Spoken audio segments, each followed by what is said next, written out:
today we have Pedro Garcia with ProCan Labs with us today. Pedro's been in the community for a few years now, but we're excited to have you on today. So if you don't mind telling us about yourself, where you're from, because you're not from the Bay Area, so I want to know the differences of that too. So take it away. Yeah, so thanks, Melissa.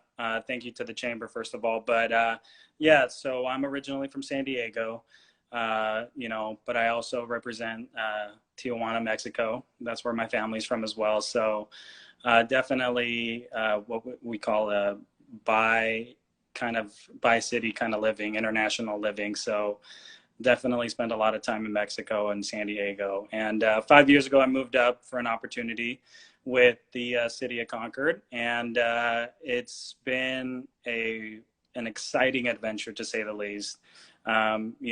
John Montag, my former supervisor over at the city of Concord, gave me the ultimate opportunity to come up in 2015. And ever since then, I hit the ground running. And so it's been a blessing.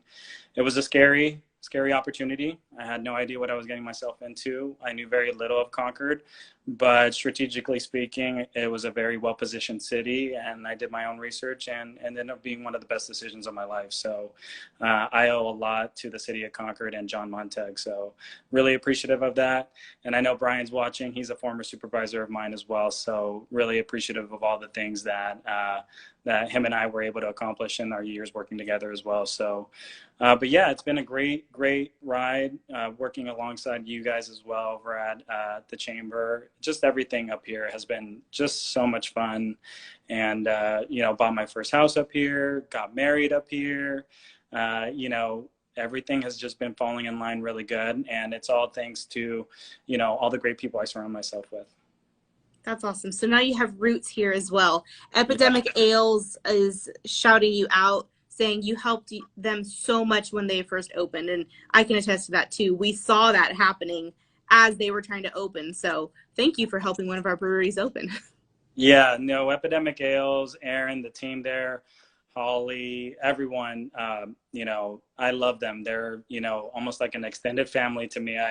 I've met their parents. I've met everyone. I've been there since they were just a brewery, and then it evolved into the tap room, and now they have food trucks every day practically. I mean, for me, that was almost my grassroots here in Concord. It was one of the first businesses I ever supported and helped. And, it's definitely not my business, but I definitely am proud to say I helped Epidemic Ales, and definitely frequent them a lot. I always shout them out, and I love their beer, and I just love their attitude. They're just great people, and it's a great representation of a proud Concord business. Absolutely. They've been huge supporters of the community in general. So we're also very happy to have them as part of the Chamber. They've helped us out a lot too, but they're great. Once their tap room opens back up, you guys have to go there. They have great beers. They release new beers all the time, but Holly and Aaron are there all the time. And if you ever see them, just say hi to them. They'll say hi back. They love talking to their customers. So definitely go check them out. Yeah. All right, Pedro. So I have to ask, what are your favorite things about the Bay Area versus San Diego? Well, you guys will never beat San Diego weather, so let's just clear the air right now. And then the beaches in San Diego are always going to be better, so let's just clear that out. But besides that, the Bay Area has a great diversity of food. I think that's one of the biggest things that I love. I've been exposed to so many new foods up here. Found new favorite foods. For me, Indian food was a new thing up here. It's definitely not that common in San Diego, and I love Indian food now. Naan and curry in Concord is definitely one of my favorites. I love supporting that business there. It's, again, one of my favorite businesses in Concord, but really the diversity of food in the Bay Area is great. And then also, I know we're talking, business, the opportunities in the Bay Area are amazing. The economy up here is one of the best and strongest in the entire world. It's not just California, it's the Bay Area that's the epicenter of technology throughout the country and throughout the world. So that definitely cultivates and fosters opportunities for all industries. So I'm just really happy to be somewhere where I can use all of my passion and ambition and energy and put it towards something good. So not only am I affecting change in my business now, but I'm also affecting change in my community. And that's everything I've ever wanted. Absolutely. And it's interesting too, you say the diversity of food. We learned last week, we interviewed Shelby Walker with Visit Concord, and she was talking about how there's, I think, more than 30 different types of food nationalities represented in Concord alone. So that's right. That's just Concord. Imagine the entire Bay Area. So you guys, you can really eat anything you want here. It is awesome. Yeah. One that I always love that a lot of people don't know about is DJ Bistro's, one of the best German Czech restaurants, probably outside of Germany and the Czech Republic. It's, that's one of the best places in Concord and one of the best kept secrets. And Jerry there knows his stuff. It's original recipes. And that's one example of many that the diversity of food up here is amazing. And if you guys go there and order the schnitzel, I kid you not, it's like this big and you get 2 of them, you will go home with food. Oh, yeah. Yeah. No, I think they sell half orders now because it's so big. Oh, good. I know. I couldn't finish it when we went, but it's true. There's so many hidden gems. And I saw, Stephen, you asked about any cool Black-owned businesses that you can support. The Lettuce Inn is also a really cool one to support. Karen is the owner, and she does all vegan food, I think it is. Yep, all raw food. All raw food. So one of the ones that I always recommend people try is the hot dog, that it's actually a carrot, but it tastes like a hot dog, and it kind of blows your mind when you're eating it, but it's really good. So definitely check them out. They are on Mount Diablo, I believe. Mount Diablo. Thank you. Yeah, next to Bay Leaf Cafe and Canasta Kitchen. Yes. Yes. Yeah, so she has a really good collard green wrap as well. Ooh, again, she has great business there. And she's also a wealth of knowledge too. She gives you so much insight on how to help you kind of be more creative with your recipes if you're trying to attain that vegan or raw diet. Absolutely. All right, so you work for ProCan Labs. Can you explain to us what that is? Yeah, so ProCan Labs, in a nutshell, is a type 6 manufacturer, and basically we do ethanol extraction for cannabis, basically. So we make the oil that you see in vape cartridges, or it's also the oil that's used in pretty much anything outside of the item flour, basically. So when you look at drinks, chocolates, anything that you consume that may have THC, our oil is being used in that. And so what is the ethanol method? The ethanol method, I have to go to my notes, okay? So, give me a little bit of a second, but the ethanol extraction is the process of introducing the plant material to a bath of 200 proof food grade ethanol. The ethanol acts as a solvent and brings the cannabinoids in the plant material. And then the ethanol is later then burned off, resulting in cannabis oil. And so we capture and reuse 98% of the ethanol using the extraction. So actually that's probably one of the best traits of ours is, we really try to pride ourselves behind being as little waste as possible. We definitely try to strive to be as sustainable and environmentally friendly. Some of our products that we're going to be coming along in the future, we hope to be as environmentally friendly as possible as well. Using all natural ingredients, no synthetic ingredients. So that's really the basis of our business, is really trying to capture and be as efficient as possible, while also obviously creating safe and quality product for the consumers. Right. And so we were lucky enough right before COVID hit to come on a tour of the lab. And so it was really cool. You took us through all the rooms, but one of the things you mentioned to us was what you guys do with the buds after you've extracted all the oil. Can you talk about that? Because you also just said that you try to reduce as much waste. So how do you go about that, trying to use as much as possible? And what do you do afterwards with it? So we self-haul our biomass. Biomass is the technical term, but essentially it's our used trim that we source for our extraction. And so that biomass is self-hauled, and we take it to a green waste facility.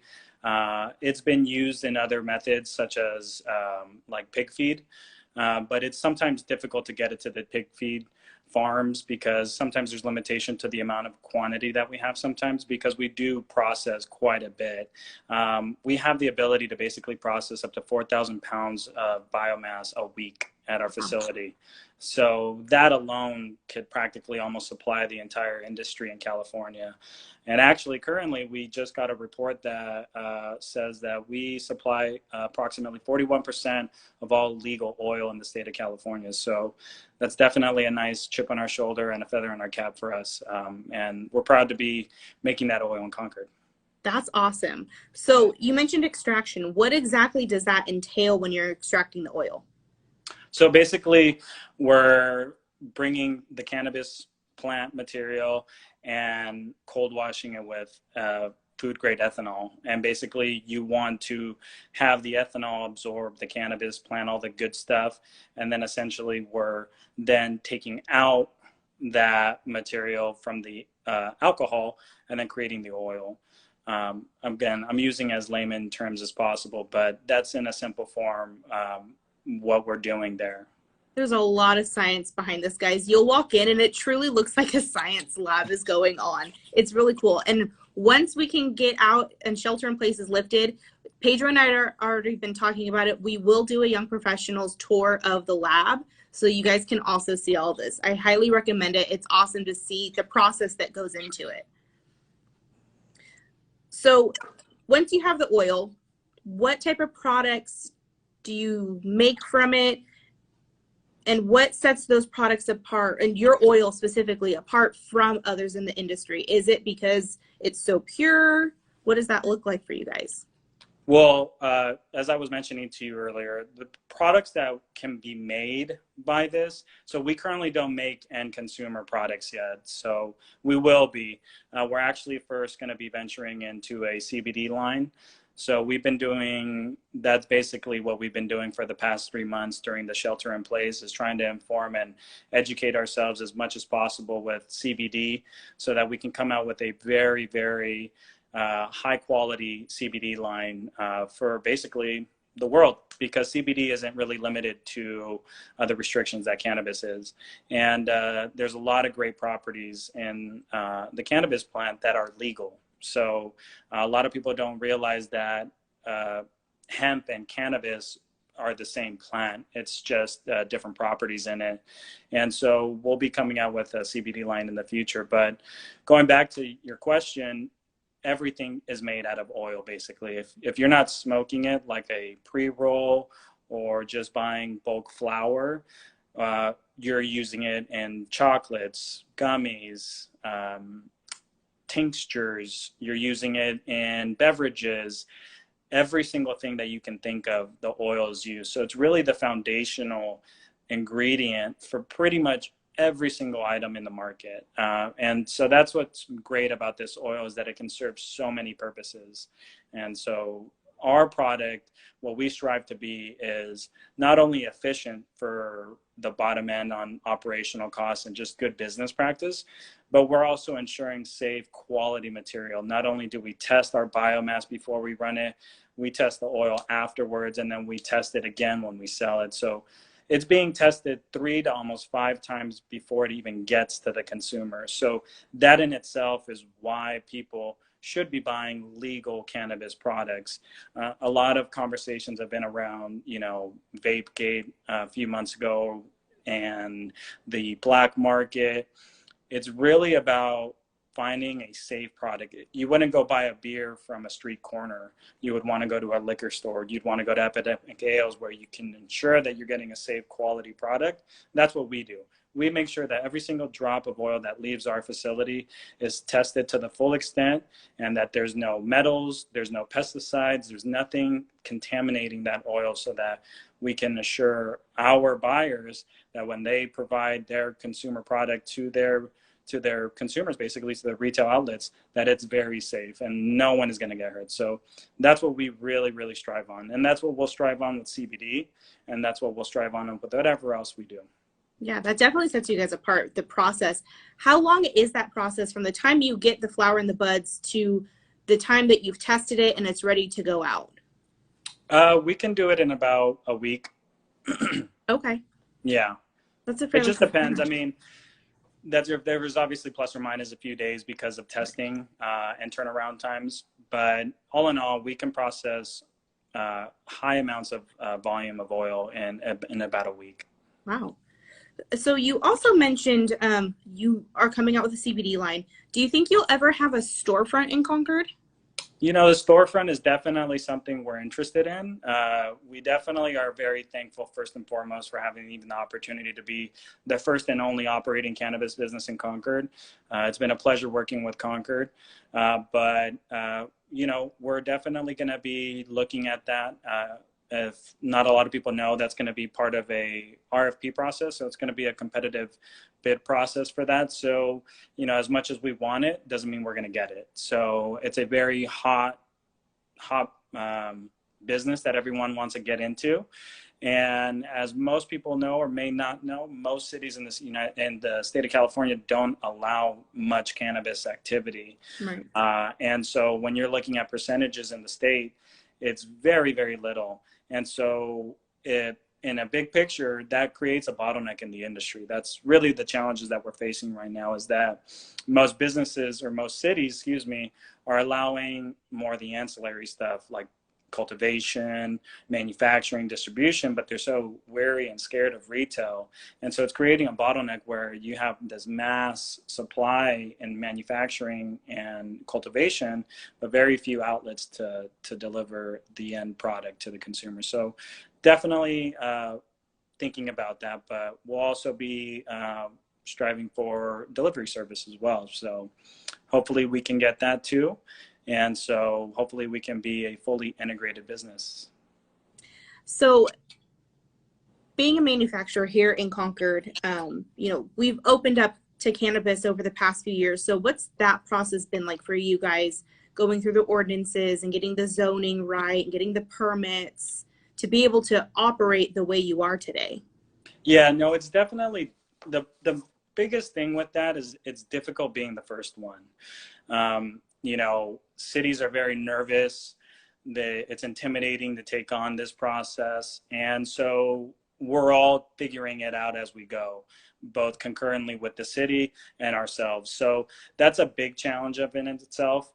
And, you know, there's a fear in cannabis that, you know, there's obviously a lot of stereotypes that come with it. And one of the biggest stereotypes is that it's a golden goose. And what I mean by that is that it's huge profits, we're swimming in money, and we can pay everything and it's fine. But it's really not the case. We're seeing some of the biggest cannabis companies go under right now. Deeper dives into companies that big, you can see that their financials just don't line up. And so really it's a very challenging industry. My relationship with Epidemic Ales can kind of elaborate a little bit more, where craft beer, most people know craft beer a little bit better. It's a very capital intensive industry, like it is in cannabis. There's a lot of upfront investment, and it's slow returns, you know, and you're at the mercy of your local authority. And so it's a very intimidating and very nerve-wracking industry, because you just don't know when someone might come wanting to close your doors. And so that fear definitely hurts both local jurisdiction and their efforts, and our efforts to be a legal compliant business. But that's what we're here for, to try to break that stigma and try to show that we're professional, show that we're a legitimate business, give back to the community by so many different ways. And we've already been doing that, and we're really excited to continue doing that. Yeah, I mean, giving back to the community, you were probably one of the first people that reached out to me when the shelter in place started, saying, how can we give back? And so we were trying to figure that out. So you guys are already right in that mindset of what can we do for the community? How can we give back too, which is awesome to see. Yeah, no, and it's just something that ProCans as a whole, that's our motto. We just want to give back. We love working with the community. It's been great working with Concord Chamber and also the city and all the other nonprofits in the city. So we want to stay here in Concord. We want to continue giving back to Concord. So what does the future of cannabis look like? And is there anything that ProCan is looking to explore in the future? You know, it's uncertain, right? That's probably the biggest thing, is the future of cannabis is uncertain, because we don't know if it'll become federally legal. We don't know how widely accepted regulations will be in local jurisdictions. And so it's difficult, right? It's difficult to grow as a business. any other business can say, hey, I want to grow into Pleasant Hill. I want to grow into this part of Concord. I want to do this and that. And it's so much easier for most other businesses. So that's definitely the biggest uncertainty, is the regulatory side. But we're very thankful to be in the cannabis industry as well, because it's just been such a great opportunity to work in a brand new industry. A lot of people don't realize that. We're very fortunate to be part of a brand new burgeoning industry that, we're not usually fortunate enough to experience something starting from planting a seed, basically, no pun intended. Right. Literally. Yeah. All right. So we talked about the future. Now I'm going to throw it back. How would you compare cannabis from the 60s, 70s, 80s to modern cannabis? Well, I can't speak to it from personal experience, just because of my age. Right. And my mom would kick my butt if, I was with cannabis in the 80s. But Don't listen, Mom. But besides that, it's like the technology, really. The cannabis that was found, during the 60s, 70s, and 80s was basically sun grown by the love, peace kind of movement, the hippie movement of just growing it in the hills wherever you wanted to. And, it's a natural growing plant that you can find, that you and everyone else in the state have the right to grow up to 6 personal plants at your home. So really it's no different right now. It's just that we've now entered a realm of commercializing it. So you now become more efficient with your growing, you yield better, and you also have higher potency. So it's a good and a bad thing. People need to be careful with what they're consuming. Again, always really wanting to read the labels, making sure you know what you're consuming, making sure that the business that you're supporting is also compliant. 9 out of 10 times when people ask me about the product that they love, 9 out of 10 times I'm telling them that that's a illegal product because the milligrams are too high or something isn't lining up. And so it's really, really important to do your research when looking into buying safe cannabis products. So what is something that people should be looking for as they're researching? Like you just said, the milligrams. Are there other key aspects that people should look for as they're researching? Yeah, so the state recently released a QR code program where legal compliant businesses can put their QR code, and it basically references their license from the state. Additionally, legal compliant businesses will more than likely always put their license number first and forward, because it'll give the consumer a reassurance that they're working with a obviously legal business. Right. And obviously, just so everyone knows, the limit for one pack of any item is 100 milligrams. So it's 10 milligram servings and a maximum of 10 milligram servings and a maximum of one package of 100 milligrams. So if you see something with 1,000 or 2,000 milligrams, definitely not legal compliant by the state of California. Too much. Yeah. So Kevin had asked in the comments, was it more difficult to start up than you thought? Yeah. So, I mean, it's definitely, again, capital intensive. The investment is very huge in the beginning. The biggest factor with that is property. A lot of people think that, I'll just lease some space and it'll be fine. But most businesses or most property owners aren't really open to the idea of having cannabis. It's difficult to insure. It's difficult to have banking. It's difficult to do everything. It's a very cash heavy business, and it puts us in a very difficult position to continue doing business. So we really look for support from our government officials, support from our state officials, and support from everyone, really, because we really want to do good. We really want to keep growing so that we can give back more, but it's also very challenging. So knowing all of this now, if someone wanted to start or get into the industry, what's some advice that you would give them to follow? Capital. Get a lot of capital. Yeah.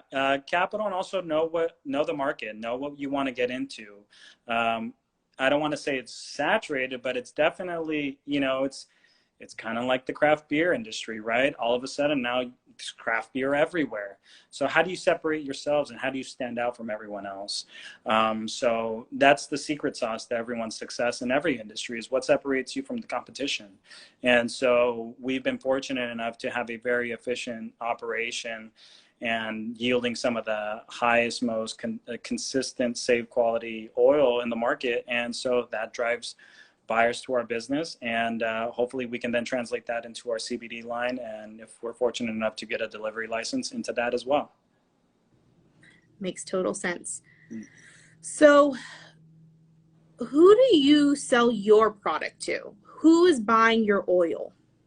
So we sell it to the top manufacturers in the state of California. We are limited to who we can say we sell it to, but if you're having an edible or if you're smoking a vape cartridge, more than likely, 41% chance it's ours. It's a large percentage. It is. So, again, people come back to us because, again, we're delivering consistent. And what I mean by consistent is potency. So a lot of people are wondering why I might be saying consistency. It's consistency, of course, in oil, right? Obviously, they don't want to get something else, but it's the potency that everyone wants to look for. So it's kind of, you just want to make sure that, because that potency affects someone else's formula when they're formulating whatever product that they're going to be making in their facility. So if we can deliver consistent potency in our product, it makes their job a lot easier and also consistent, so that they can be efficient, and basically we can save them money by using our oil because it's, again, higher potency, so you use less when manufacturing final goods. Right. And so who can benefit from using products that are a byproduct of yours? Well, this is a biased statement, but I say everyone. I say everyone because it is a very natural, very, what we're trying to normalize product. There's a lot of fear behind it, but there's so many multiple uses for it. My mother-in-law and my mother both suffer from a lot of physical pain. My mother-in-law has a slipped disc. My mom has rheumatoid arthritis, and the THC CBD 1-to-1 ratio topical lotion really helps them. And they are not smokers. They definitely come from a generation where smoking is definitely not accepted. And so it takes a lot of education, but in the end, everyone can see benefits somehow. And then if you don't want to smoke, if you don't want to drink it, if you don't want to put a lotion, there's even microdosing through pills. Some companies have come out with mints. And so a lot of people find benefits from, sleep aid kind of form, a lot of anti-inflammatory properties. And hopefully a lot of this becomes normalized so that there's more scientific study behind it. That's really the biggest thing. We can sit here and discuss how many benefits there are, but I can't stand behind any of them and say 100% surety that this does this, because there isn't enough scientific evidence. And it's also because federally it's still class 1 or class 1 drug, so narcotics. So that limits how much scientific study can be in it. So that's also definitely a challenge for us, but we're still fighting the fight. We're still trying to break the stigma. We're trying to normalize this, and we're trying to make this more socially acceptable. Right. And, it's nice to hear too that there are so many different types of products for so many different types of people that you can really find what works best for you and use it that way, that it's not limited to, like you said, you can only smoke, because some people don't. So it's nice that there's a variety of products for a variety of people and for a variety of reasons too. Yeah, no, definitely. To me, I'm very holistic in my healing. I don't like to take too much medicine. What I mean by medicine is, drugs that you can buy like aspirin, Tylenol, NyQuil, all the things that you can technically buy from Walgreens and CVS. Right. I personally feel they're more dangerous than cannabis, personally. But that's, again, my personal opinion. So I always try to find remedies on how to make myself feel better. So if I have a cold, I'm not going to go straight to the medicine cabinet. I'm going to try to, drink some tea or, find another herbal remedy. And so cannabis definitely falls into that. Right. I definitely suffer from an overactive brain. I'm sure you can attest to me being very energetic and very ambitious and kind of a spark of energy. So I need to definitely unwind at the end of the night. Sometimes I struggle to sleep. It's difficult for me to turn off my mind. And so had it not been for cannabis, I would definitely be a lot more fatigued. And, you know, fatigue definitely affects your performance at work, affects your performance, you know, physically when you're exercising. So to me, it's such a well-rounded plant that can help so many people. Right. Kevin said, do you feel topicals are starting to explode? I hear of it now and more. Yeah, I think it's, I mean, I don't know if exploding is the right word, because when we look at reports, definitely it's on the rise, but not huge percentages. But I think topicals will be definitely a staple in someone's home eventually. You know, it's kind of like everyone knows Tiger Balm, right? Everyone knows Icy Hot. I've definitely used 1-to-1 ratios of THC CBD, either salves or like a giant chapstick kind of roll on. And they really, really help. And it's very quick acting too. Just the other day, I've been cycling a lot and my lower back has been kind of, you know, spasming a little bit, hurting a little bit. The other day I just rubbed some on my lower back, and within 5 minutes it had already gone away. It wasn't a, you know, perfect cure. I'm not going to say it made everything disappear and never did it hurt again, but it definitely reduced the pain enough for me to not really worry about it anymore. Right. And again, it's all natural. So you're just putting natural products on you. Exactly. And so that's going to be, again, kind of like our CBD line. We're going to be using nothing but essential oils, natural ingredients, and products that you yourselves could buy. But, you know, we have our secret formula. Right. So you mentioned you were very ambitious, and I've known Pedro for a few years now, and let me tell you, he definitely is. And in 2018, you were part of the 40 under 40 in the East Bay by Diablo magazine. How did you get featured in that? Well, you know, it's hard. I don't like talking about myself too much. And, but it was basically all my work that I did with the city of Concord during economic development. One of the things that I worked on when I first arrived was trying to brand the city and give it more younger life. There was so many businesses that I was seeing that were being undervalued and underappreciated, and not in the sense of, you know, people weren't, I guess, yeah, it was that people weren't frequenting as much as I thought they should be. I just thought, man, these businesses are so good. They need a better voice. And that made me think of how we can brand the city in a younger look. And that led me to develop Concord Vibe. And Concord Vibe was dubbed after the vibrancy of the city that I discovered while frequenting all the businesses. And then that just led to a huge wave of success from, you know, partnering with Justin Crossley at the Hop Grenade, Aaron and Epidemic Ales, you know, EJ Fair. I see Derek was in here too, Empire Barbershop, Ivan at the Parlor, everyone, you know, Canasta, Ivan at Canasta, so many people, so many great businesses that we created almost like a movement. And this movement definitely took off. And it was a combination of business support. It was a combination of social media. It was a combination of businesses supporting my movement, a combination of events, free events. You know, I'm very proud to say that we came out with the City of Concord's first ever signature beer. It was a double IPA brewed in partnership with Epidemic Ales, Black Diamond and EJ Fair. And Epidemic Ales is now the proud owners of that, and they're definitely running with it. And, you know, I definitely was proud of that moment, and it took a lot of work. We got featured in radios, we got featured in newspapers, and I couldn't do it. I couldn't have done any of it without my team at economic development with the City of Concord, with John Montag and Brian Nolly. So it was because of them too, supporting my vision as well. And as you know, you and I created definitely a spur of social media features, which still continue. And so, you know, it's definitely I would say, my legacy project with the city of Concord. Well, you definitely deserve to be featured in that. And Vibe is an awesome idea too. And especially trying to bring young professionals to Concord. So being a young professional yourself, what's it like working in the Bay Area and Concord specifically? You know, in Concord, you're privileged to be able to be creative. Good Being point. far enough from the city, you know, you still see opportunities to be creative and progressive. And the city of Concord definitely was a sleepy town. It was a suburbia, and now it's a bustling city.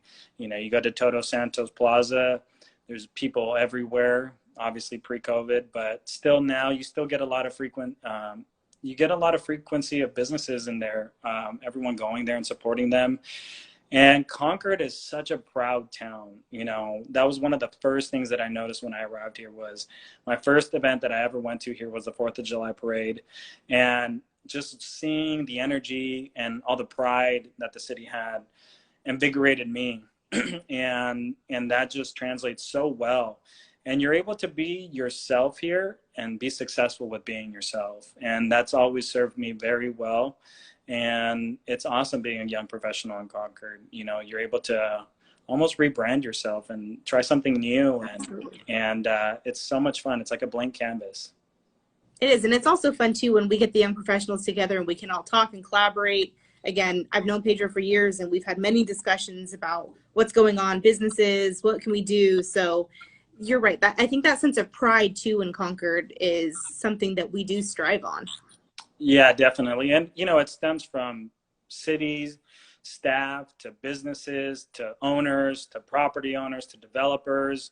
You know, we're all very proud. I was fortunate enough to live in Concord for 2 years, and I missed those years. You know, I couldn't afford to buy a house in Concord because, you know, I want to say it was because of my success that it just got so expensive here. But no, it was just, you know, Concord is just definitely a well-rounded city where you can do a lot, you can see a lot, and you're close to so many things. So, you know, definitely proud to be still part of the Concord community through a business.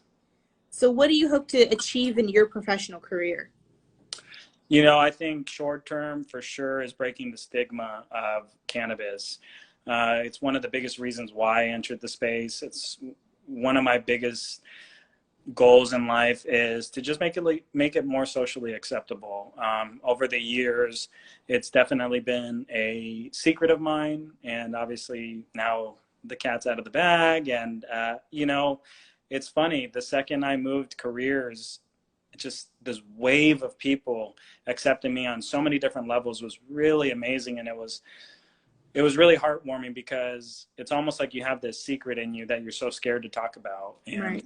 Once you come out with it, it's like this whole weight is taken off your shoulder. And that's the weight I'm trying to take off with that jaded opinion that people have of cannabis. You know, if we're having Monday margaritas, maybe one day it'll be Monday pre-roll day or something. Yeah. I don't know, but it's something that we hope that people can understand that everyone can use it. It's not a dangerous product. It's more dangerous than alcohol. And, you know, I'd love to have a conversation with anyone about that because that's what takes. Open dialogue like me and you, Melissa, and everyone else that would love to have a conversation. I invite them to not only ProCans, but I invite them to talk with me. And hopefully we can change opinions one person at a time, and that's how we affect change. No, that's great that you want to make a difference in this industry and break those barriers, because I think you're right. I think there is a stigma about it, especially in older generations. So if we can start to break those down now, the future of cannabis, I can only imagine where it'll go. Yeah, I mean, everyone compares it to alcohol, even though it's not a fair comparison. But, you know, you see alcohol at the commercials of the Super Bowl. Why can't it be ProCans one day on Super Bowl, whatever, 60 commercial? All right. I'm going to set that goal for you. You're so right. You need to get on a commercial with the Super Bowl. Yeah. Well, first of all, let's try to get to Facebook first. 'Cause Facebook is a good, capturing net. So once Facebook lets me advertise there, maybe the NFL will let me broadcast a commercial on their Super Bowl. I don't know if we want to pay that rate though. That's a pretty expensive commercial rate. It's very expensive. Yeah. All right, so I'm going to ask one last question, and this is on behalf of William. He is on vacation right now, so he's not on with us, but he did want me to ask, how did you develop your sense of style? And if you've never met Pedro, he is the most well put together young professional you will ever meet. He's always dressed to the nines, and he has such a great sense of style. So how did you develop that? Well, you know, as I say here with my polo, you know, I have to rep the ProCan logo. Of course. So I have a uniform now, so I can't be as eccentric as I used to be. But now I just translated it into my hair. But it looks good. I guess the goal has always just been to be myself. You know, I know Brian can attest to this. I've always stood out in the crowd with my outfits. And I know is Derek still watching? Maybe Derek's still watching. Derek's another well-dressed young professional. He is. And I think him and I have a friendly competition whenever we go to events. So it's fun. It's a way to be yourself. You know, again, switching industries has given me a new perspective on life. And, you know, it's going to sound very spiritual-esque, I guess you could say. But, you know, you only live once. Why live life boring? Live life exciting. Don't be shy. It took me a few days to unveil the hair, but I'm super happy I did. And, you know, who am I to judge anyone else? I mean, let's just have fun and let's be creative and let's look good doing it. I love that answer. That's so true. How fresh is the hair? A week. A week. All right. Yeah, but I get my first barbershop haircut finally this Friday. So looking forward to going to Empire. I think everyone's looking forward to that haircut still. Hopefully Derek still has appointments. I know he's been booking up crazy. I don't even bother with Derek. He's too busy for me. He's too cool of a guy. I go to Drew, so shout out to Drew. They all have great barbers there. He has an excellent team. I wouldn't be bothered with getting cut by anyone there. But luckily, I have an amazing wife, Angie, and she's been able to cut my hair for the past 3 months. So, oh, good job, Angie. It looks great. Yeah, if not, my hair would probably be out to here right now, and my beard would be out here. I know there's a few people out there like that. Yes, definitely. Yeah. So if you guys have any last minute questions, go ahead and put it in the comments. But I do want to thank you for joining us today.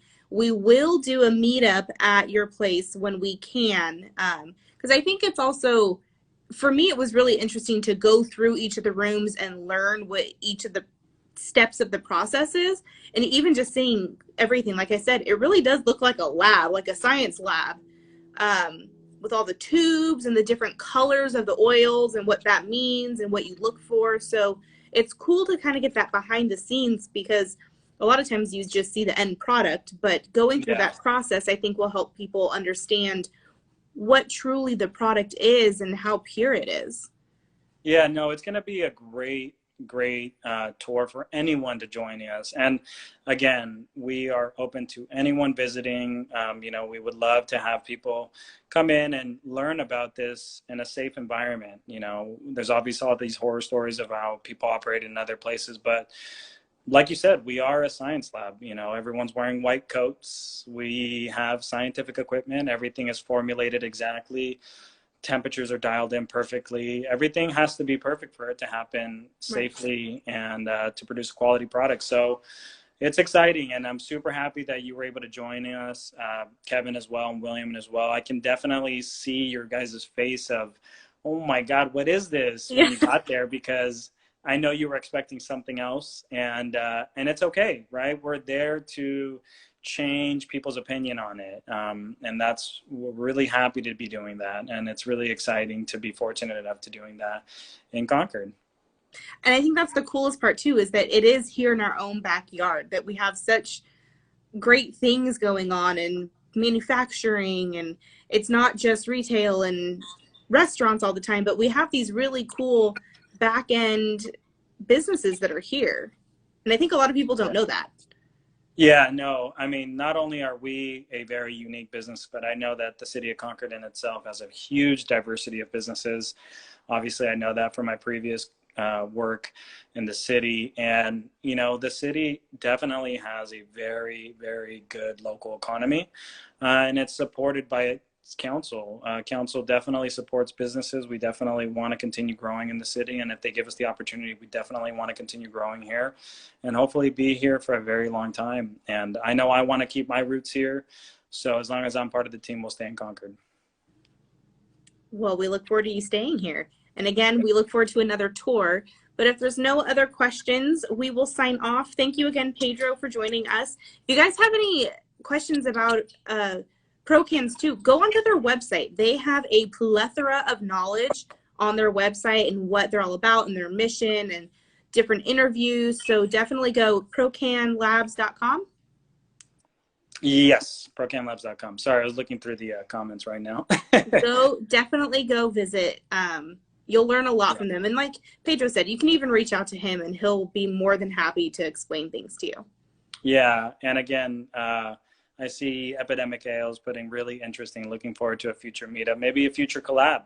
Who knows? Ooh. Right? That'd be fun. That's a good one. Lagunitas did it. Why not Epidemic Ales? So our own locals. Aaron, Holly, call me. I know you have my number. Yes. They said yes too. Yeah, see? I know. I know how they think. So on the same wavelength. Yeah. Vibe. Oh, the next Vibe collab. A new edition, Vibe 2.0. I love it. All right, guys. We need that meeting to happen so we can get that going. Yeah, there you go. All right, everyone. We will see you next week. We have Caitlin Sly, who is the Executive Director of Meals on Wheels Diablo region. She's new to the position as of this year, and we'll hear about the great things that she's been doing also during the shelter in place. They've partnered with the city and have done amazing work for our seniors. So with that, we will say thank you again to Pedro, and we will see you guys next week. Thank you, Melissa. Bye.